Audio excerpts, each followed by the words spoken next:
Hi, it's Andrew Doyle here, writer, comedian and Spiked columnist.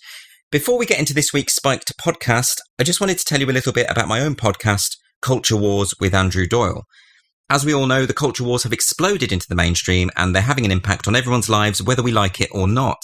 So in this podcast, I want to get beyond the headlines, beyond the partisan bickering, and try and find out what's really going on. In the latest episode, I was delighted to talk to Helen Pluckrose and James Lindsay about the origins of all the very worst woke ideas. So to listen to the episode, simply search for Culture Wars with Andrew Doyle through your podcast provider, or you can find it on the Spiked website at spiked-online.com. And while you're there, you may as well subscribe as well, so you don't miss any future episodes. That's Culture Wars with Andrew Doyle. See you there. Now, back to the Spiked podcast. Hello and welcome to the Spiked podcast. I'm Fraser Myers, and joining me this week, as ever, we have Spiked's deputy editor Tom Slater. Hello. And Spiked columnist Ella Whelan. Hi.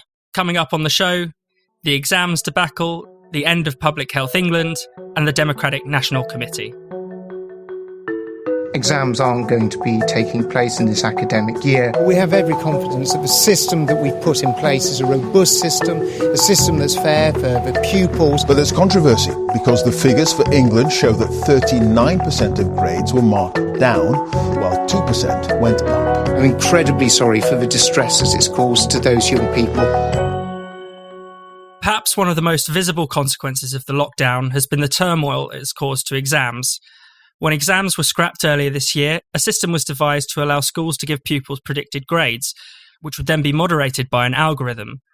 But in the end, the algorithm downgraded around 280,000 exam results, almost 2 in 5. The problem disproportionately affected the most disadvantaged students, as it brought grades in line with a school's previous results. After days of anger and the prospect of students missing out on university places and jobs over exams they never sat, the government reluctantly U-turned and scrapped the algorithm entirely. The chaos is not over. BTEC results were pulled just hours before pupils were due to see them this week. So, Tom, should we have seen this disaster coming? Oh, definitely. And I think in terms of the immediate problem, particularly with this algorithm and the way in which it was hitting disadvantaged students the most, because it would take into account kind of historical data from their school. It also privileged schools which had smaller cohorts doing particular A-levels, which basically just means helping out private schools more. And all these kind of more immediate problems with the algorithm were clear over the course of the last few weeks and even just over the last month. You know, the A-level crisis, that hit just over a week after we saw a near identical crisis in Scotland. As the reports have been coming out over the past few days, you've seen the number of times in which both Gavin Williamson and Ofqual, which is the regulator of the exams and qualifications in England, were warned by various people, former grandees from the DfE. The Education Select Committee put out a report in July pointing out that precisely these problems, the way in which it would hit disadvantaged students in particular.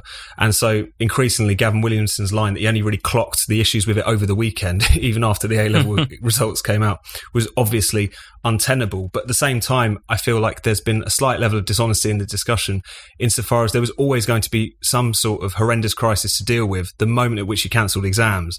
It doesn't matter how good this algorithm was, it was always going to be absurd to try and assess individual attainment on the basis of kind of group statistics and trends. I mean, that was never going to work.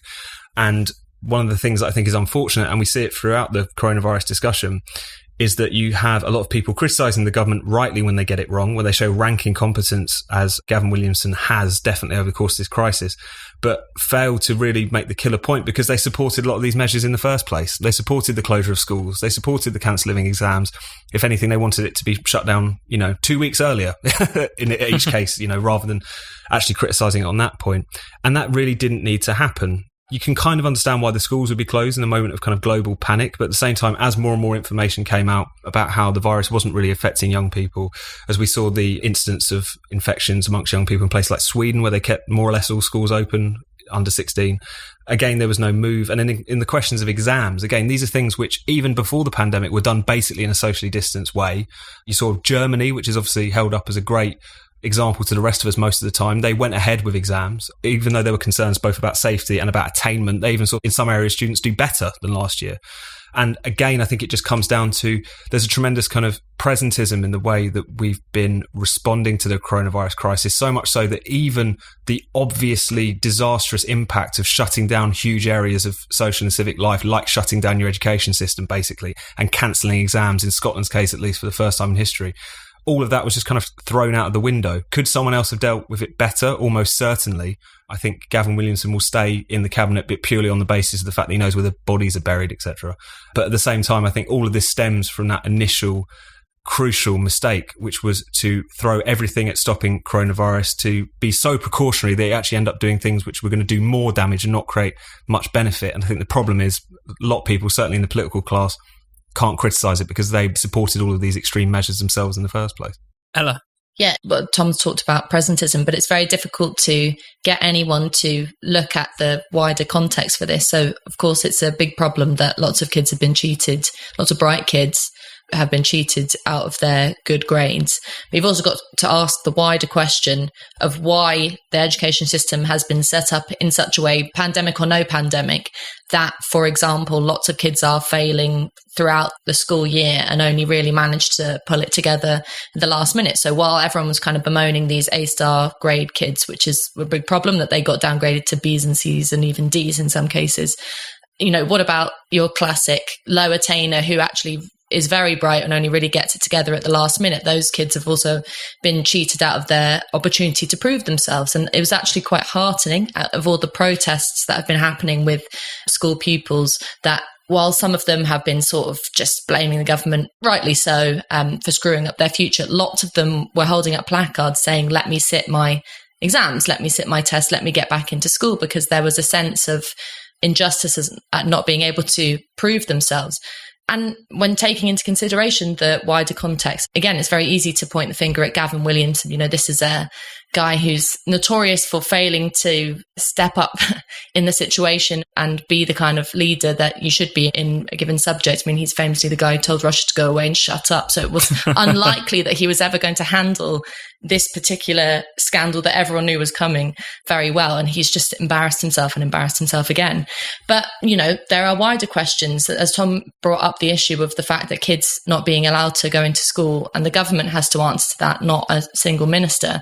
But there's also, for me anyway, when the fury over the exam results dies down, there's a much larger question, which is that not just you have a cohort who have been cheated out of their certificates or the certificates that they deserved, but there's also a question of what happens next with these kids, because those who are going to university haven't in any serious way been put under any academic pressure for months on end now. You know, some teachers have been working hard to do Zoom classes and all that stuff has been happening. But in terms of these kids' academic engagement, it's way below what they need to then meet the kind of challenges they're going to face in September and October when they kick back into higher education. So this is a scandal that's going to roll on and on and on. And it can't just be fixed with tinkering from off court. It can't even be fixed by Gavin Williamson stepping down, that, as unlikely that is. Have to look at the kind of situation holistically and say that there needs to be massive changes with regards to the education system. And if anything else, it proves the value of exams. I'll hear no more slating of exams anymore, because if anything, this proves how central they are to being able to not just assess kids' ability, but keep them under pressure, prepare them, and get them to solidify their knowledge. Unlikely, though, because exams are much maligned. Well, no, that's true. As well as the precautionary principle that has existed well before the pandemic, there's this pre-existing kind of contempt for exams in a lot of educational circles. And you do think, yeah, no one should be saying that now. Clearly, exams are the way forward, the best way to assess pupils in actually what is a fair way. One of the interesting things about this exams fury is the way that it's cut through, I think, to a greater extent than any of the other kind of consequences of lockdown have. When the GDP figures come out, every time those come out and there's a big disaster, it will be a day's worth of news maybe, and then we'll soon forget about it. But this exams row has gone on for weeks now, and it's a good thing that this has kind of come to the fore and people are almost having to recognise the consequences of putting society on hold.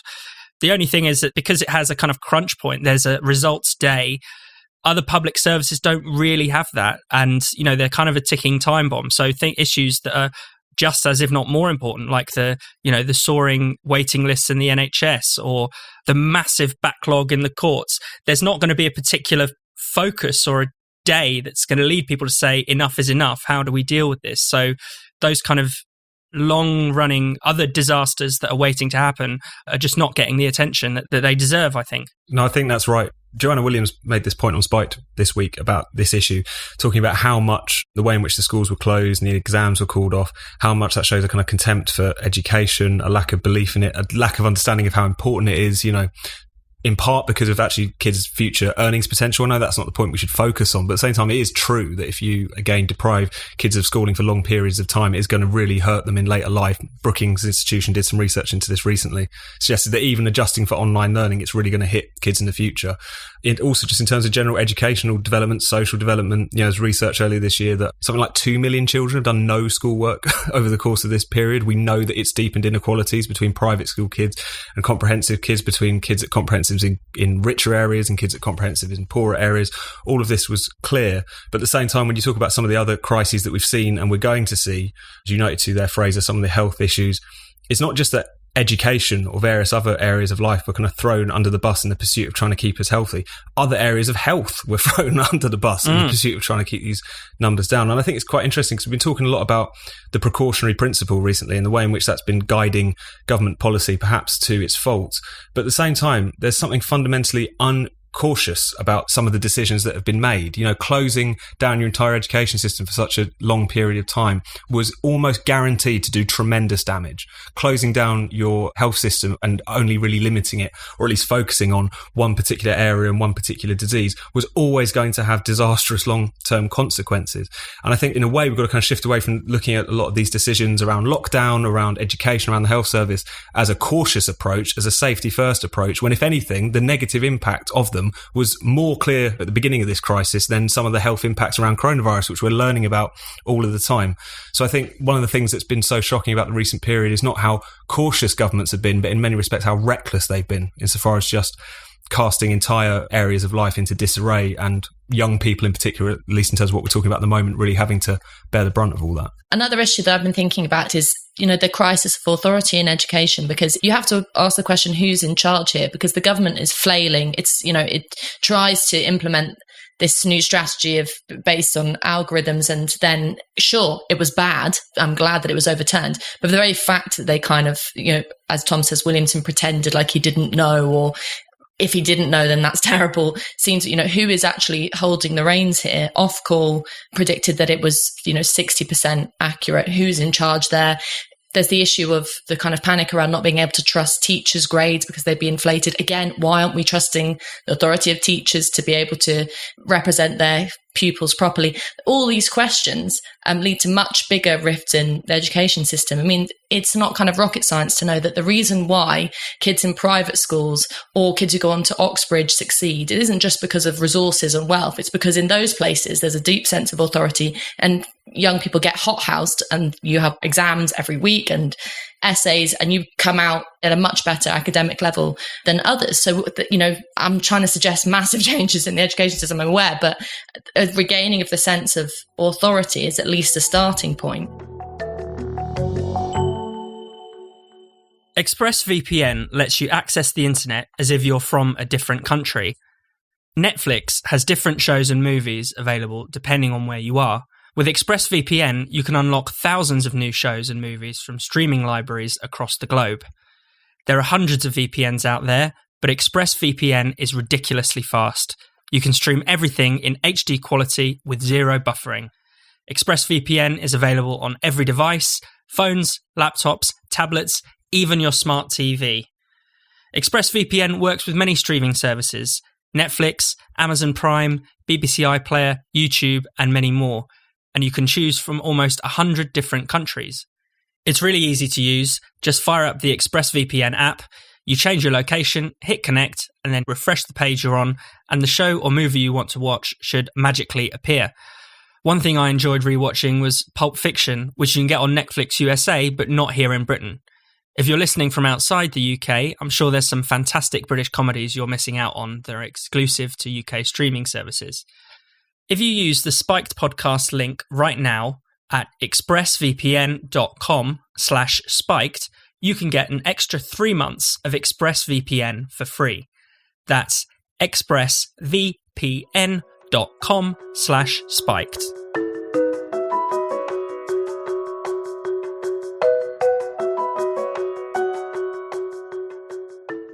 This week, Health Secretary Matt Hancock announced plans to abolish Public Health England. Public Health England has not had a good COVID crisis. It was supposed to be the body responsible for preparing for pandemics, and yet the UK has had the highest death toll in Europe.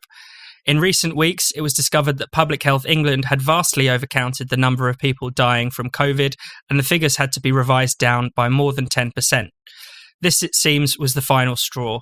The body will now be replaced by the National Institute for Health Protection, which will have a more singular focus on protection from pandemics. Chris Snowdon is joining us down the line for this section. Chris is the co-host of the Last Orders podcast, a Spikes podcast all about freedom, the nanny state, and censorship. Chris, you've been railing against Public Health England for some time, but before we talk more broadly about its problems, could you first tell us a bit about some of its failures in relation to the COVID pandemic? Everything went wrong from their point of view. They weren't the only people at fault, I should say, but they were very much at fault for all the things they were supposed to be responsible for. Primarily, you've already mentioned the mismeasurement of the number of deaths. In a way, that's the least of their sins. I mean, that didn't actually kill anyone. The rest of their mistakes probably did. Contact tracing, they cocked up on. Rolling out the diagnostic tests, they majorly fouled up. Those two things absolutely critical. I mean, they made a conscious decision on the 12th of March to basically stop testing in the community. And when asked in a select committee why they had not followed the South Korean or German route of massively ramping up testing so we can find out who's got this disease and do something about it, they just said, that's a good question. I don't know. So that was a major fault. There were other things as well. I mean, they were telling people not to wear masks, even in medical settings, until quite late in the day. I don't think they've ever quite done a U-turn on that. They said that there was no risk of there being transmission in care homes. I mean, you name it, they ballsed it up. Well, Chris, something that you've been writing about for a long time, we talk a lot about on Last Orders, is the way in which organisations like Public Health England, they're not actually that interested in public health. They're more interested in lifestyle. They're more interested in what we eat, what we smoke, what we drink. And something that you've pointed out, you know, especially given the demise of PHE, is just how much time it seemed to spend obsessing over those things at the cost of actually preparing for this pandemic, which, you know, loads of experts had already predicted would be coming at some point. So I just wondered if you give us like a little bit of a flavour for how skewed its priorities have been over the years. You know, how much has it been obsessing over those lifestyle issues, all the while this kind of looming threat was there that they weren't preparing for? And look back on my blog to see the first reference I'd made to Public Health England. It was about a week before it officially came into existence. Came into existence on April Fool's Day, 2013, incidentally. But even a week before it even officially existed, it was campaigning on minimum pricing. I think it was its first public action was to say we need to bring in minimum pricing for alcohol in England.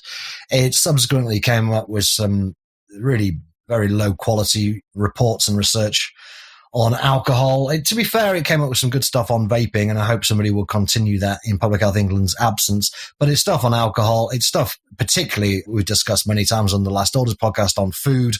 It's bizarre pronouncements that people should only eat 400 calories for dinner and 400 calories for lunch and only 300 for breakfast. You know, arbitrary stuff, putting down exact figures of how many calories there should be at the most in a vol au vent or in an onion bhaji. I mean, this stuff was just obsessive.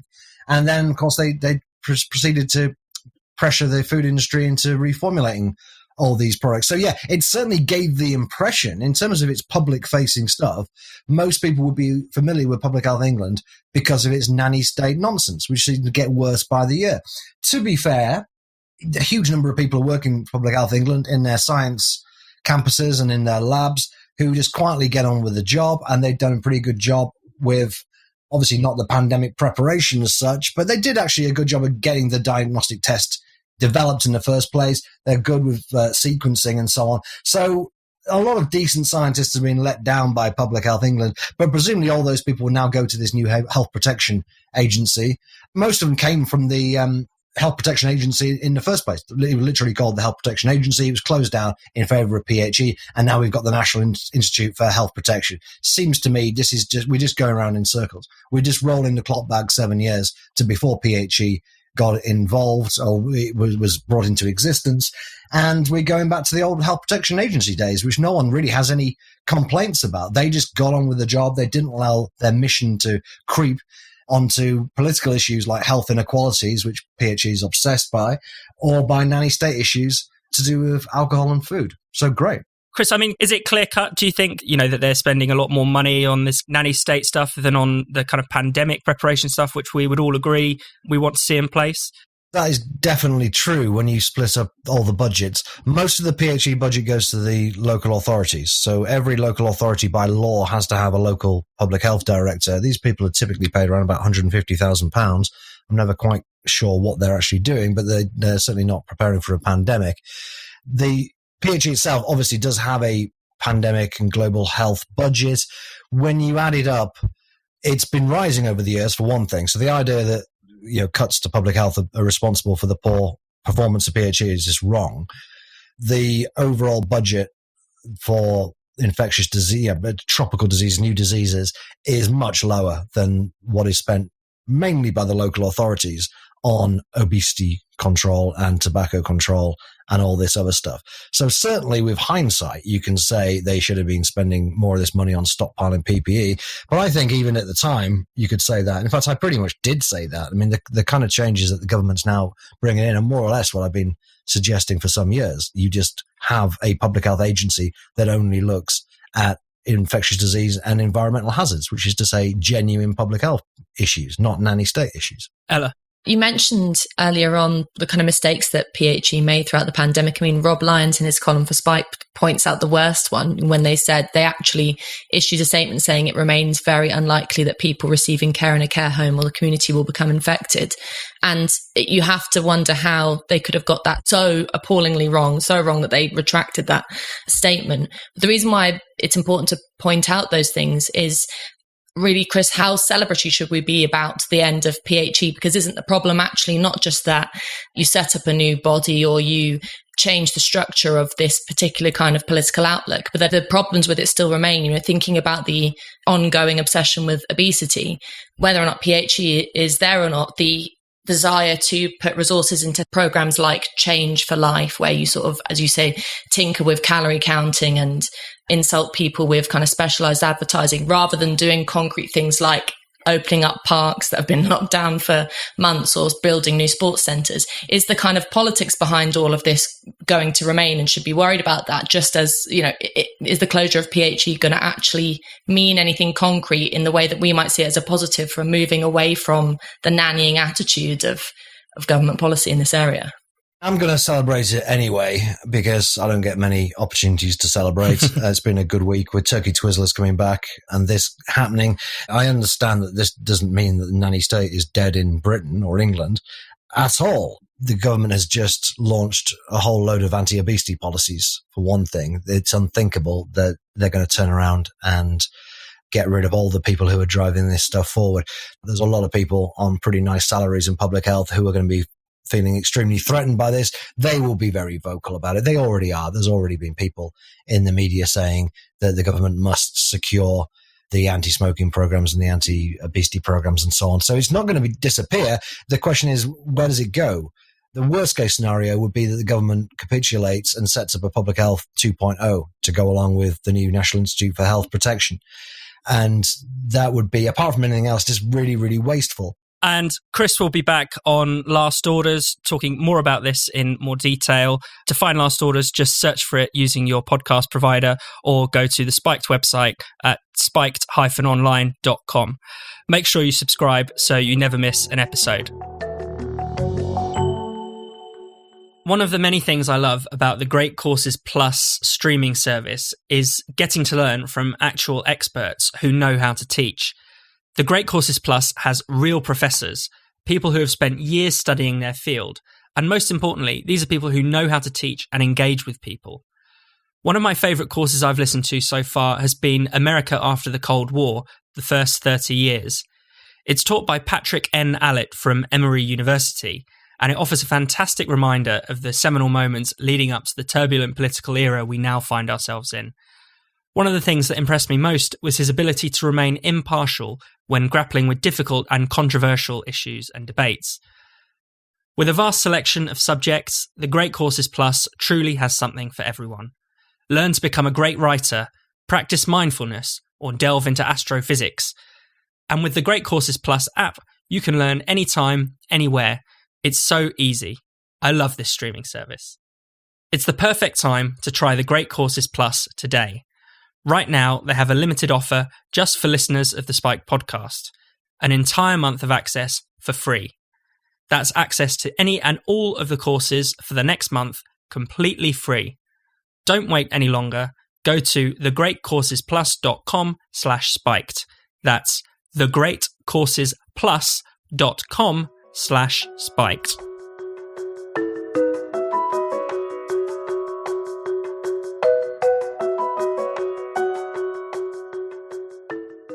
The Democratic Party held its virtual national committee this week, confirming Joe Biden and Kamala Harris's nominations for president and vice president, respectively.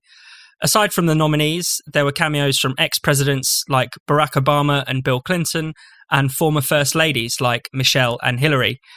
Republicans like Colin Powell and John Kasich also endorsed Biden at the committee. And of course, there were the obligatory celebrities like Eva Longoria, Billie Eilish, and John Legend. All warned about the dangers Trump poses to democracy. Many also warned of rising racism. Fashionable causes from Black Lives Matter to the Green New Deal were pushed by various speakers.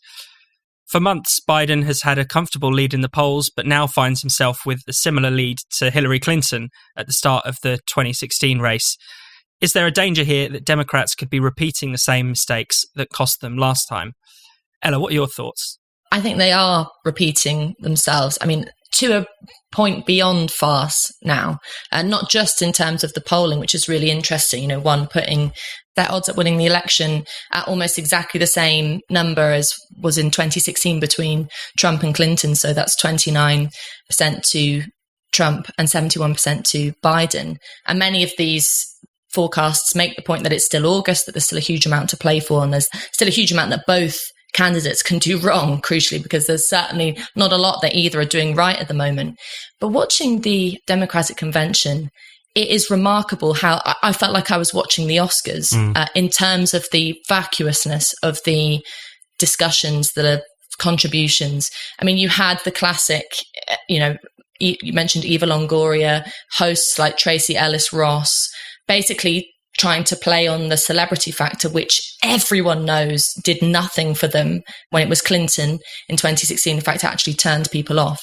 But worse than that, I watched the Michelle Obama speech, which was 18 and a half minutes long. It was of anti-politics. Her main point throughout the whole of her contribution was, I hate politics. You know that I hate politics. We all hate politics, don't we? And really what it is that Biden is this really nice guy that me and Barack know really well.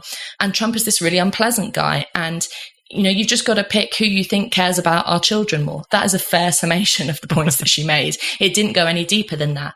And it's baffling because I know that American politics are completely different to British politics. The glitz and the glamour makes us feel uncomfortable. They still run with that kind of thing, all the kind of actually quite naff graphics and the children singing Star Spangled Banner. But the politics of personality, the kind of trashing Trump, and as such trashing Trump voters as just kind of nasty, evil people, deplorables, was proven to be one of Clinton's greatest weaknesses. And so I have no answer to why they would repeat that mistake this time, other than the fact that for both Biden and now Kamala Harris, there is nothing really positive or even not just revolutionary, but different that they have to offer in terms of this time round. So it's really a case of just, we are not Trump party. And, I'm not a betting woman, but I would find it very difficult to put any money on Biden being a safe bet on the basis of that. Tom? No, I agree with all of that. And I think it is just striking how they are doubling down on what proved to be a failed strategy last time. It's almost like they just feel so vindicated in the arguments that they made last time that they feel that they can just trot it out again, even though this is what cost them. The focus on identity politics is really, really striking. Kamala Harris gave her speech this week, And it was very much about who she was, what she represented. All of the chatter around it was that she was, again, the first African-American and the first Asian-American VP pick. She talked about, her background, her mother, her grandparents, how all of that informed her belief in democracy and all the rest of it. And it just was such a striking reminder of, again, the kind of Hillary Clinton campaign, which was very much about her being the first female president, but also the fact that she felt the pain of all the various different identity groups in America, and that in contrast, this horrible racist candidate in the form of Donald Trump was the person that you should back. That failed last time with Hillary Clinton. She underperformed amongst black voters, and it failed last time for Kamala Harris as well, which no one seems to pay any attention to. The fact that the reason she had to stop a presidential bid was precisely those constituencies, women, African-American voters, just didn't want to have anything to do with her. It was the old white guy in the form of Joe Biden who was their candidate throughout most of that race. So again, that seems to have generally backfired. And then you also have, as we've talked about, this kind of liberal catastrophism, this talk of Trump as a threat, not just to, healthcare or to the economy or to health in the form of coronavirus, but to American democracy itself. Now, of course, there's a kernel of truth in that, as far as Trump, as he did last time, is talking about not accepting the result of the American election. But on the one hand, I think not only does that kind of liberal catastrophism pass a lot of voters by, I think where the Democrats have done relatively well in recent times, you think about the midterms when they go on bread and butter issues like healthcare, when they try and show Trump up as someone who's just in it for himself. But also, I think for a lot of voters, particularly the people who've seen the onslaught against Trump and the onslaught against Trump voters in recent years, it's going to strike them as very phony. I mean, one person who definitely hasn't accepted the result of the last election was Hillary Clinton. She's still convinced it was the Russians that took it from her. She's never basically conceded defeat on that respect. And again, if you think about Russiagate, if you think about the impeachment, all of this, again, shows that the liberal establishment and the Democratic Party also pose a very serious threat to democracy and the democratic principle. So it's going to strike a lot of people as phony. So as you say, Biden seems in some respects a better candidate than Hillary Clinton, which is a strange thing to say given his mental faculties deteriorating before our very eyes. But nevertheless, I don't think you can count Trump out, because if the DNC is anything to go by, they've basically given Trump the terrain that he wants in so many respects, because this is how he managed to squeak over the line last time, despite being, in so many respects, a terrible candidate. And on the identity issues, what's funny is that Joe Biden tries to do identity politics and fails at it quite badly. It's actually where some of his funniest gaffes have come as a result of him trying to do identity politics. So you think about him saying recently that the Latin community is more diverse, unlike the African-American community. Now, nobody has any idea. We all think the same. or even he said recently, if you don't know whether to vote for him, you ain't black. So even when he's trying to do this kind of politics, which I don't think comes very naturally to him, he fails at it badly. They should know that it didn't help last time when it was executed professionally by well-spun identitarians. Now they have Doddery Joe pushing the same lines. I'm not sure it could easily fall flat on its face. Ella? I've been told off by American friends who say it's all very well for you to criticize, but what would you do in our situation? I think we do have to highlight the fact that for a kind of someone who isn't completely a kind of paid up establishment member in America, Democrat, and also hates Trump, it's difficult to think of what you are supposed to do. And that, I don't think enough is made of the tragedy of the choice for many American voters, where you're basically stuck with Trump now has proven himself over a number of years to not be a kind of tyrannical monster, but actually just to be sort of like continuously incompetent, not live up to his promises, not kind of do anything to turn America into a kind of catastrophic situation, but also not do very much at all for the kind of Rust Belters that he promises a completely different way of life. But the Democrats could have such a wealth of examples, especially in relation to the pandemic, to show Trump up and make some kind of principled interventions, but they just time and again fail to do so. So like the issue of healthcare, you couldn't get a stronger issue to focus on at the moment, and an issue that Trump is extremely weak on.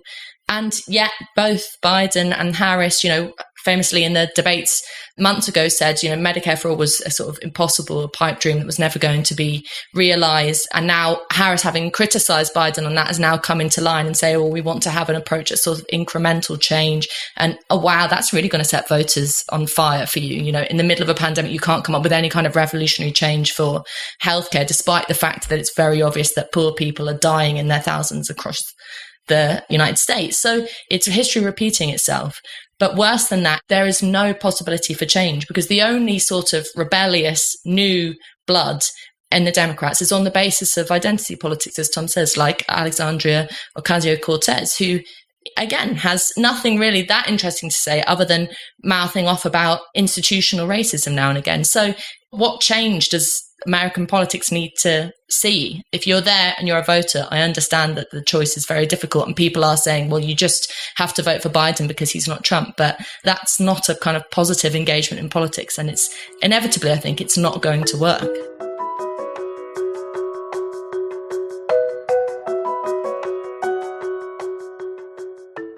You've been listening to the Spiked podcast. For more Spiked content, don't forget to keep visiting us at spiked-online.com, where you can also make a donation or treat yourself to something from our shop.